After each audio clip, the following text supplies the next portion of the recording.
قلب بنیادگرایی در تهران می‌تپد، جایی که حاکمان مذهبی از این پدیده برای توسعه مرگ و ویرانی در کشور خودشان و در خارج از ایران از طریق سپاه پاسداران و نیروی قدس استفاده کرده‌اند. متقابلاً حضور یک زن در موضع رهبری مبارزه علیه حاکمان مذهبی تهران نباید کم اهمیت تلقی شود. دیدگاه دموکراتیک خانم رجبی، پرزیدنت شورای ملی مقاومت ایران از اسلام، یک راه حل واقعی برای بحران ایران و خاورمیانه ارائه می‌کند.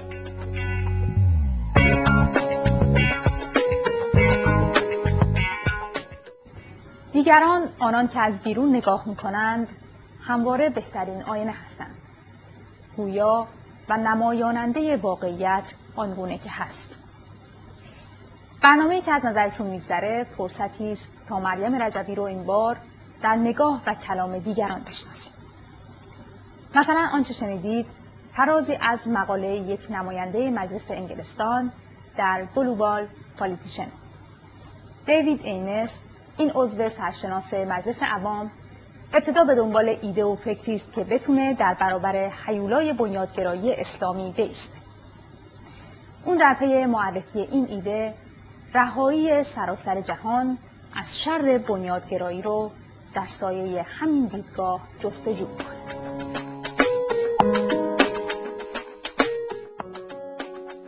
تغییر دموکراتیک توسط خانم رجبی و شورای ملی مقاومت ایران نه تنها ایران را از حاکمان مستبد خود رها خواهد کرد، بلکه رژیمی را سرنگون می‌کند که بیش از همه از تروریسم و بنیادگرایی اسلامی در سراسر جهان حمایت می‌کند.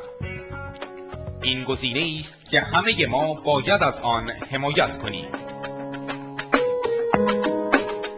بارونس برما، عضو مجلس اعیان انگلستان، نیز وقتی در روز 10 تیر ماه سال 87 در حضور رئیس جمهور برگزیده مقاومت ایران بود، گفت: خانم رجبی، من پس از دیدار با شما در ماه فوریه به همه گفتم ما از یک حقیقت حمایت می‌کنیم و آن چهره بردبار و دموکراتیک اسلام است.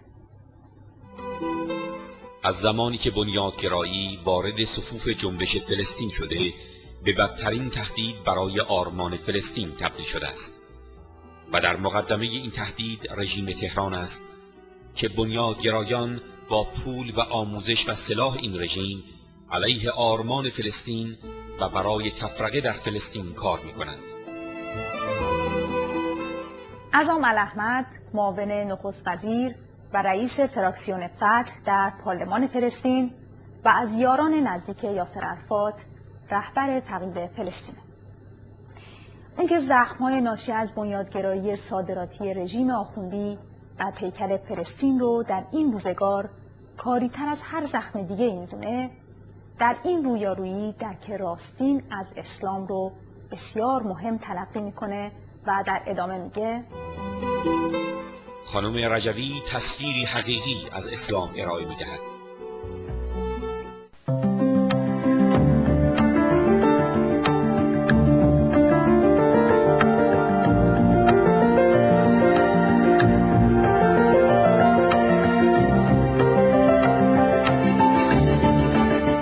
در عراق زخمی، در سرزمینی که بنیادگرایی اسلامی آخوندها بیش از هر کجای دیگه قربانی گرفته، نویسندگان مبارز و معروف در جستجوی ایده و راه حلی برای رهایی از این خطر که تهدید اصلی قرن 21 نام گرفته هستند.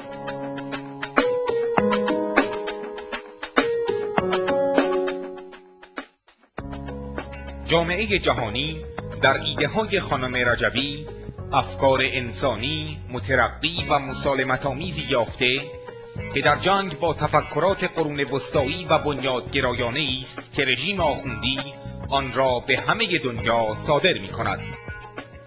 خانم رجبی صرفاً ویژگی‌های تفکر آخوندی را نمی‌شناساند، بلکه برای رهایی از این رژیم قرون وسطایی بنیادگرا که فاشیسم مذهبی را به خلق‌های منطقه صادر می‌کند، راه حل‌های واقعی و عملی به جامعه بین‌المللی ارائه می‌دهد.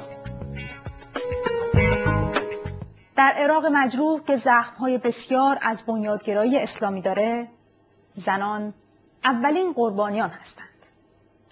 من از شما خداحافظی می‌کنم و می‌گذارم از زبان زنان شریف عراقی بشنوید.